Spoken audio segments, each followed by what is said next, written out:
Hey everyone, and welcome back. So you're here because you've heard about Kalshi. This platform lets you trade on stuff like election outcomes and IPOs. And I'm guessing the main question on your mind is the same one that was on mine. Is this thing actually legit? It sounds a little too good to be true, right? Well, let's break it down and get into the details. What exactly is Kalshi? First off, let's be super clear about what this is and what isn't. Kalshi is not a gambling site. It is a real regulated financial exchange. This is a crucial point. It is regulated by the CFTC, the Commodity Futures Trading Commission, which is a big deal. That means it operates under a legal framework and the contracts you're trading are considered financial instruments, not bets. That's what makes it legit. You are not rolling the dice, you are trading on real-world events. How does it work in 2025? The core of Kalshi is an event contract. Every single market is based on a simple yes or no question. For example, will Taylor Swift's Eras Tour movie gross over $300 million? Or will Google's Q2 2025 earnings meet expectations? When you buy a contract,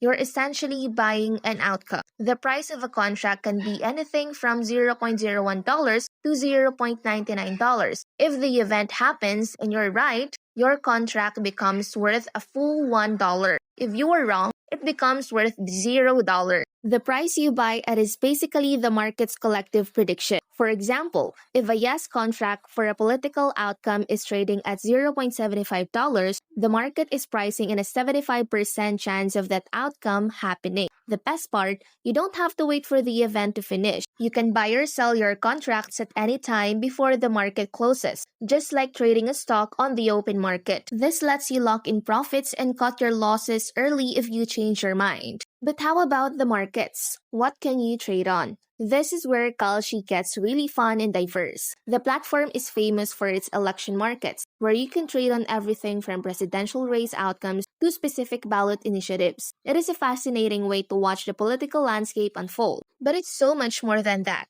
You can also trade on IPOs. Will a highly anticipated company actually go public on a certain date? Economic data. Will the next inflation report come in higher or lower than expected? Technology. Will the new iPhone have a certain feature? Sports and entertainment. Things like the outcome of major sporting events or pop culture milestones. The variety of events means there's almost always something interesting to look at, no matter what you're into. For the pros, let us look at the legitimacy. The regulation is a huge factor. You are on a real financial exchange, which brings a level of trust and transparency that is rare in this space. Unique insight. It is a cool way to put your knowledge to the test and potentially monetize your understanding of current events. Upfront payouts. The clear right or wrong and $1 to $0 payout structure is easy to understand. But let's talk about the downside. First, not a day job. It is definitely not a consistent income source for most people. The market you're interested in might not always be active. Limited availability. It is not available in every state yet, so you'll need to check their website to see if you can even sign up. The fees. While small transaction fees can add up, especially on smaller trades. My final word on Kalshi in 2025 is that it is a completely legitimate, interesting, and unique platform. It is perfect for people who follow the news closely and want a new way to engage with the world. I wouldn't recommend it as a primary source of income, but as a fascinating side venture, it is a total game changer.